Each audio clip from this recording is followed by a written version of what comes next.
Catequesis de San Juan Pablo II sobre la resurrección de Cristo. La preexistencia del Verbo. Su Santidad Juan Pablo II, 2 de septiembre de 1987. 1. En la catequesis anterior hemos dedicado una atención especial a las afirmaciones en las que Cristo habla de sí utilizando la expresión yo soy. El contexto en el que aparecen tales afirmaciones, sobre todo en el Evangelio de Juan, nos permite pensar que, al recurrir a dicha expresión, Jesús hace referencia al nombre con el que el Dios de la antigua alianza se califica a sí mismo ante Moisés, en el momento de confiarle la misión a la que está llamado. Yo soy el que soy, responderás a los hijos de Israel. Yo soy me manda a vosotros. Éxodo 3, 14. De este modo, Jesús habla de sí, por ejemplo, en el marco de la discusión sobre Abraham. Antes que Abraham naciese, yo soy. Juan 8:58. Ya esta expresión nos permite comprender que el Hijo del Hombre da testimonio de su divina preexistencia, y tal afirmación no está aislada. 2. Más de una vez, Cristo habla del misterio de su persona y la expresión más sintética parece ser esta: salí del Padre y vine al mundo. De nuevo dejo el mundo y me voy al Padre. Juan 16:28. Jesús dirige estas palabras a los apóstoles en el discurso de despedida, la vigilia de los acontecimientos pascuales. Indican claramente que antes de venir al mundo, Cristo estaba junto al Padre como Hijo. Indican, pues, su preexistencia en Dios. Jesús da a comprender claramente que su existencia terrena no puede separarse de dicha preexistencia en Dios. Sin ella, su realidad personal no se puede entender correctamente. 3. Expresiones semejantes las hay numerosas.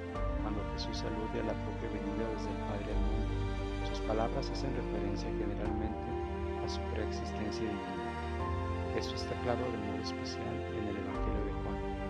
Jesús dice ante Pilato: yo para esto he nacido, para esto he venido al mundo, para dar testimonio de la verdad. Juan 18:37. Y quizás no carece de importancia el hecho de que Pilato le pregunte más tarde: ¿de dónde eres tú?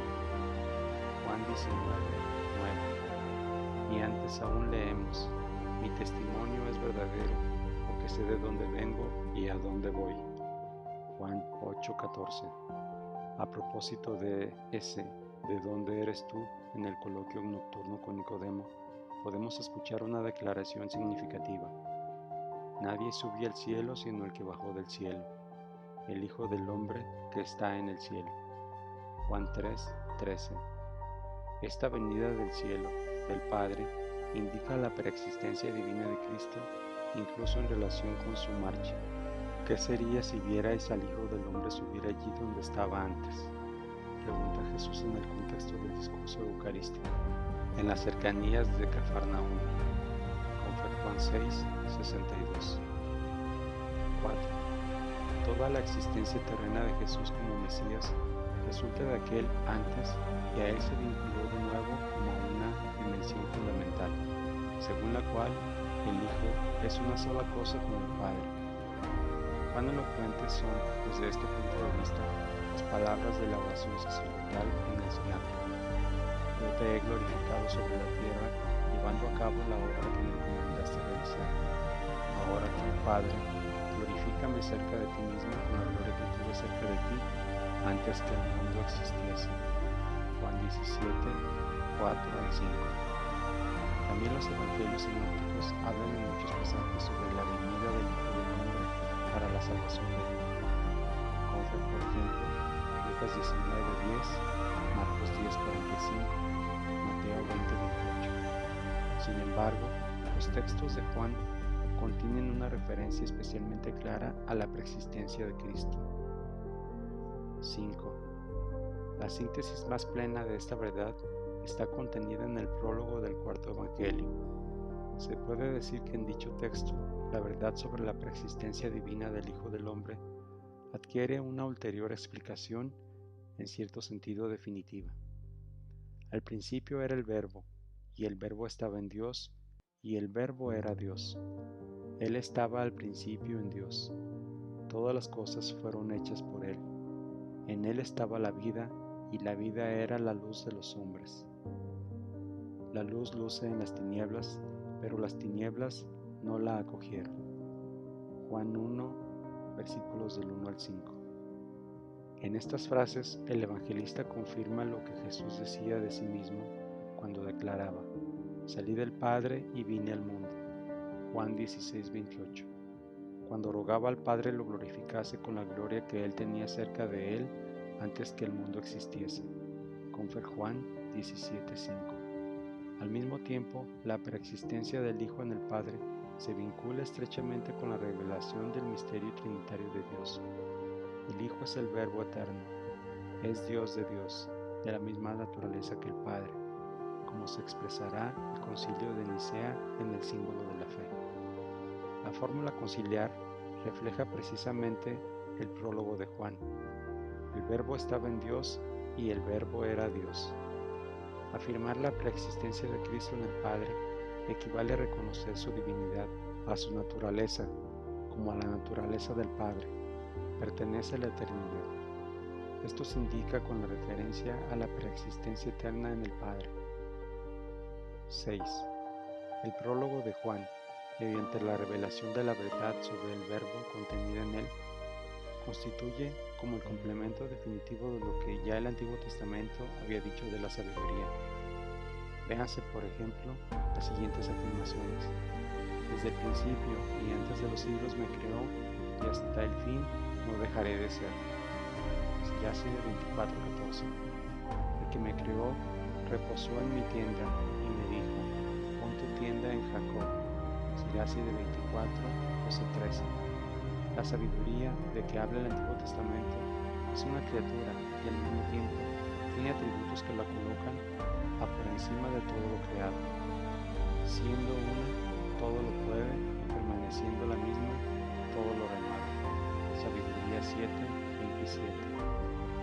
La verdad sobre el Verbo contenido en el prólogo de Juan confirma en cierto sentido la revelación acerca de la sabiduría presente en el Antiguo Testamento y al mismo tiempo la trasciende de modo definitivo. El Verbo no solo está en Dios, sino que es Dios.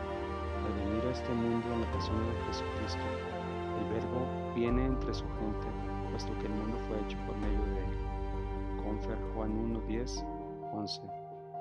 Vino a los suyos, porque es la luz verdadera que ilumina a todo hombre. Confer Juan 1:9. La autorrevelación de Dios en Jesucristo consiste en esta venida al mundo del Verbo, que es el Hijo eterno. 7. El Verbo se hizo carne y habitó entre nosotros, y hemos visto su gloria como de unigénito del Padre, lleno de gracia y de verdad. Juan 1:14. Digámoslo una vez más, el prólogo de Juan es el eco eterno de las palabras con las que Jesús dice: salí del Padre y vine al mundo. Juan 16:28. Y de aquellas con las que ruega que el Padre lo glorifique con la gloria que él tenía cerca de él antes que el mundo existiese. Confer Juan 17:5.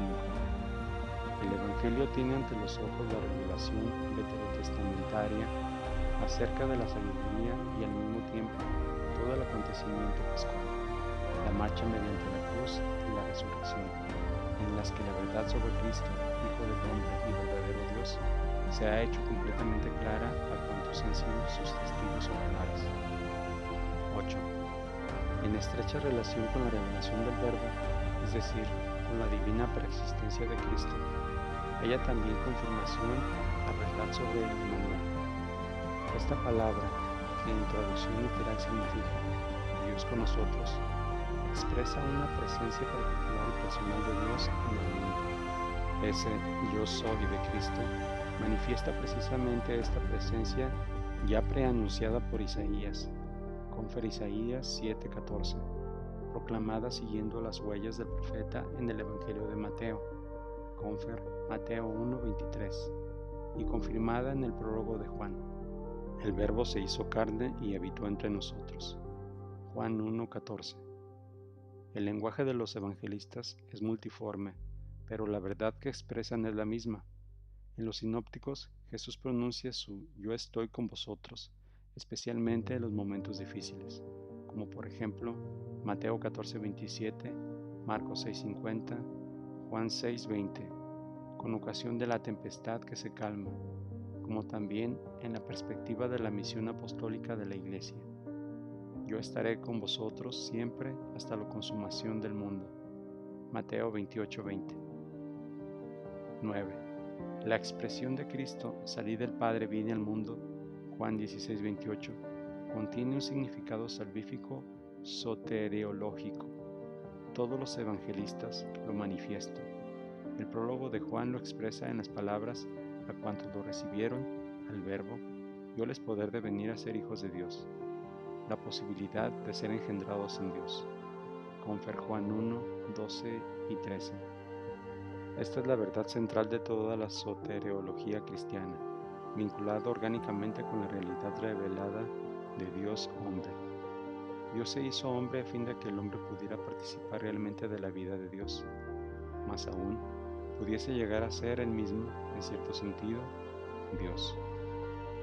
Ya los antiguos padres de la Iglesia tuvieron claro conocimiento de ello. Basta recordar a San Ireneo, el cual, exhortando a seguir a Cristo, único Maestro verdadero y seguro, afirmaba: por su inmenso amor, Él se ha hecho lo que nosotros somos, para darnos la posibilidad de ser lo que Él es.